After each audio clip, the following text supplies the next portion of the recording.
ឥឡូវយើងរកអ្នក bingo បានហើយគឺមានចំនួន5នាក់ខ្ញុំមានរង្វាន់ចែកឲ្យសម្រាប់អ្នក bingo អរគុណអ្នកគ្រូអ្នកខ្ញុំឈ្មោះហេងទី1គឺជាគ្រូបង្រៀនថ្នាក់ទី1នៃសាលាបឋមសិក្សាបឋមស្រុកកណ្ដាលខេត្តត្បូងឃ្មុំថ្ងៃនេះអ្នកខ្ញុំនឹងដឹកនាំល្បែងសិក្សាមួយជាមួយនឹងសិស្សានុសិស្សរបស់អ្នកខ្ញុំដើម្បីចែករំលែកទៅកាន់លោកគ្រូអ្នកគ្រូបន្តគឺល្បែងមានឈ្មោះថា bingo ចាល្បែងនេះគឺមានគោលបំណងពង្រឹងសមត្ថភាពការអានការសរសេរការចងចាំការស្ដាប់ដល់សិស្សចាអញ្ចឹងសូមចូលរួមទស្សនាជាមួយនឹងអ្នកខ្ញុំទាំងអស់នេះតាកូនតែដៃ1 1 2 2កូនមើលណាអ្នកគ្រូនឹងអានពាក្យនៅលើក្តារពាក្យនេះឲ្យកូនស្ដាប់ពាក្យនេះគឺមាននៅក្នុងរូបផ្លែគេកូនស្គាល់អត់ទេផ្លែគេតែតបឥឡូវកូនស្ដាប់អ្នកគ្រូណាមិនបាច់ថាតាទេអាចដូរតែម្នាក់ឯងអូខេតាស្ដាប់សាប៊ូតស៊ូតៅអូតាអូកូនចូលរួមអានជាមួយនឹងអ្នកគ្រូទាំងអស់នេះតាចូលរួមអានជាមួយអ្នកគ្រូតាចាប់ដើម1 2 3សាប៊ូតស៊ូតៅអូតាអូ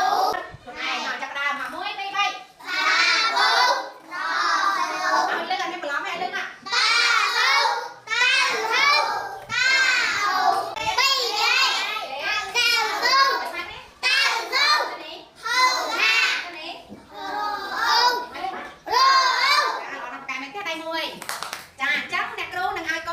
អ្នកគ្រូនឹងនាំកូនទៅលេងល្បែងមួយគឺល្បែងមានឈ្មោះថា bingo ចាល្បែងនេះគឺកូនត្រូវជ្រើសរើសពាក្យទាំងអស់នៅលើក្តារពាក្យនេះចំនួន5ពាក្យកូននិយាយដល់បានទេ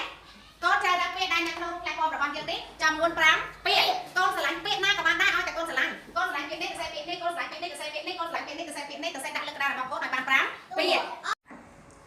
លើឡើង5ពាក្យកូនស្រឡាញ់ពាក្យអីសេពាក្យនោះមក5ពាក្យមក5ពាក្យណាស្រឡាញ់ពាក្យអីសេពាក្យនោះអត់សរសេរតគ្នាព្រោះអីពេលអ្នកគ្រូហៅក៏អ្នកគ្រូហៅតគ្នាដែរមកលើសរសេរមកទាំងអស់គ្នាសរសេរឲ្យដល់កូនហើយតាចារហើយកូនលើកក្តារឡើងមើលតើបាន5ពាក្យដែរអត់ទេចាល្អណាស់កូនលើកក្តារបាន5ពាក្យល្អឥឡូវកូនដាក់ក្តារចំពីមុខរបស់កូនកូនមានពាក្យទាំង5នៅលើក្តាររបស់កូនអស់ហើយនៅពេលដែលកូនលើកអ្នកគ្រូចង្អុលឬក៏អានអ្នកគ្រូអានក្រុមទាំងចង្អុលខ្លាចកូនអត់ច្បាស់កូនច្រឡំអញ្ចឹងអ្នកគ្រូអានឲ្យអ្នកគ្រូចង្អុលពាក្យនឹងទៀតកូនមើលទីតាពាក្យនៅលើក្តាររបស់កូនប្រសិនបើអ្នកគ្រូអានពាក្យនឹងចង្អុលពាក្យនឹងដូចនៅក្នុងក្តាររបស់កូនដែលមានកូនគូសញ្ញាគេក៏ចាកូនគូសញ្ញាលេតែបើអត់មានទេកូនអត់បាច់គូសញ្ញាទេតាព្រៀនខ្លួនហើយនៅចាប់ផ្ដើមល្បែង bingo សូមចាប់ផ្ដើមអ្នកគ្រូហៅពាក្យថាសាប៊ូកូនទីតោះហើយបើមានកូនទូគ្រីសាប៊ូចាទី2អ្នកគ្រូហៅពាក្យថាសូមទីតោះកូនណាបូហៀ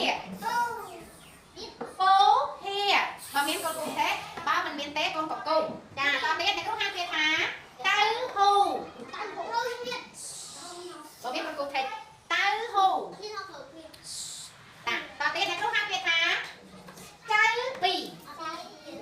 មានអ្នកណា bingo ណាហើយទេតោះតែគូអស់គ្រប់5ពាក្យដែលអ្នកគ្រូឲ្យបានកូនសរសេរលើក្តារទៅ bingo ណាចៅពីហើយអ្នកគ្រូហៅពាក្យថាតស៊ូបើមានកូនគូបាច់ស្រែកតាក់គេដឹងចាំ bingo ទៅចាប់គេបានkhôngតែអ្នកគ្រូហៅពាក្យថាកៅស៊ូមានអ្នក bingo ណាចាំទៅណាតាទៀតអ្នកគ្រូហៅពាក្យថាហឺហាមានអ្នកគ្រប់5ពាក្យដែរគ្រប់ហើយកូនសាមួយទៀតសំថ្ងៃតតែគូគ្រីគ្រប់5ពាក្យនៅពេលដែលកូនគូគ្រីគ្រប់5ពាក្យហើយកូនស្រែកថា bingo យល់ទេកូនតាទៀតអ្នកគ្រូហៅពាក្យថាចៅពីហើយហ៎មើលអត់ប្រឡែងកូនគ្រប់5ពាក្យដែរអាគ្រូកូនអត់ស្ដាប់ឲ្យកូនប្រាប់មកថា bingo លឿនមើលហ៎ bingo ឥឡូវប្រឡែង bingo មួយមកប្រឡែងឡើងកាត់ទៀតឥឡូវយើងបានប្រឡែង bingo មួយហើយយើងរកអ្នក bingo បន្តទៀតតាអ្នកគ្រូហៅពាក្យទៀតតាអ្នកគ្រូហៅពាក្យថាហូមានអ្នក bingo ទៀតដែរអត់តានេះណាអ្នកគ្រូហៅពាក្យថាតាអូbingo ណាកូនគ្រប់5ដែរណៃទេបូហៀ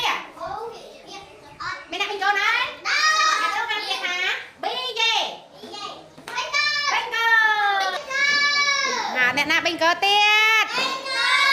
bingo ច្រើនណាស់ឥឡូវអ្នក bingo កាន់មកកាន់ក្តារខៀនចាឥឡូវយើងរកអ្នក bingo បានហើយគឺមានចំនួន5នាក់